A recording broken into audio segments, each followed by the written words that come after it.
اول حاجه هتكلم عنها هي طريقه رفع الدمبل.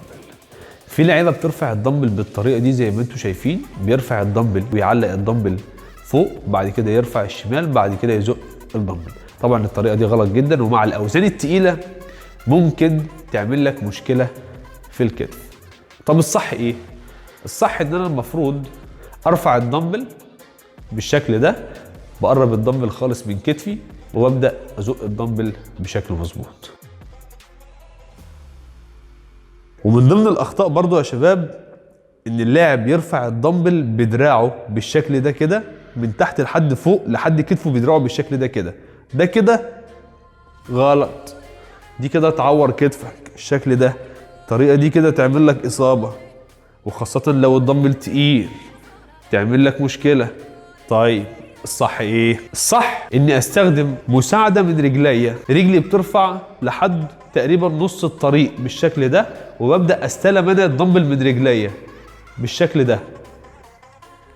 استخدمت قوه الدفع اللي طالعه من رجلي، انا هنا تقريبا ما عملتش ولا بذلت اي مجهود عشان ارفع الدمبل، لكن انا كده انا اللي شايل الدمبل. طب كده رجلي اللي بتزقه، ورجلي طبعا اقوى من دراعي، مهما كان الوزن هتديني دفعه كويسه جدا بالشكل ده كده والشكل ده كده، وابدا اتمرن. تاني خطأ معانا بيتم هو ان كوعك بيرجع لورا وانت نازل بالدمبل. طبعا احنا عندنا في حركتين في الدمبل، وانا بزق الدمبل لفوق ونازل بالدمبل لتحت. وانا نازل بالدمبل لتحت في لعيبه بترجع بكوعها لورا بالشكل ده زي ما انتم شايفين، وده بيكون غلط كبير جدا، وبرضه ممكن يسبب لك اصابه كبيره. طيب الصح ايه؟ شوفوا يا شباب، وانا بتمرن هاخد كوعي ازاي لقدام بحيث ان انا اظبط الوضعيه من الغلط للصح. الصح ان كوعي يكون بزاويه زي ما انتم شايفين كده بالظبط، وابدا اتحرك بالدمبل.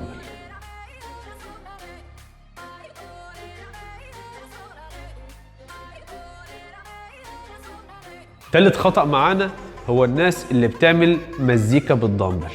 مع كل عدة تلاقي تاك تاك، مع كل عدة في مزيكا. دايما هم يقولوا في الجيم ايه؟ بلاش المزيكا والنبي. انك تطلع بالدمبل وتطلع تخبط الدمبل فوق بالشكل ده، انت بيتقالك ان الحركة بسيطة، ولكن انت بتاخد مفصل الكتف في حتة مش بتاعته، مع الوزن التقيل يعمل لك مشكلة.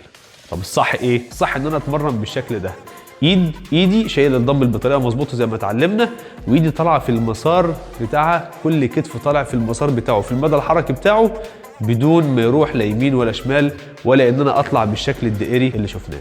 اخر خطأ معانا بيتم وهو انك تعمل مدى حركي زياده عن اللي احنا محتاجينه في التمرين. مدى حركي زياده عن اللزوم، اما انك تنزل تحت قوي بزياده، او تفرد دراعاتك للاخر بزياده. دايما خلي المدى الحركي في الوسط، بنزل لحد تقريبا كده مقابل شحمه الاذن،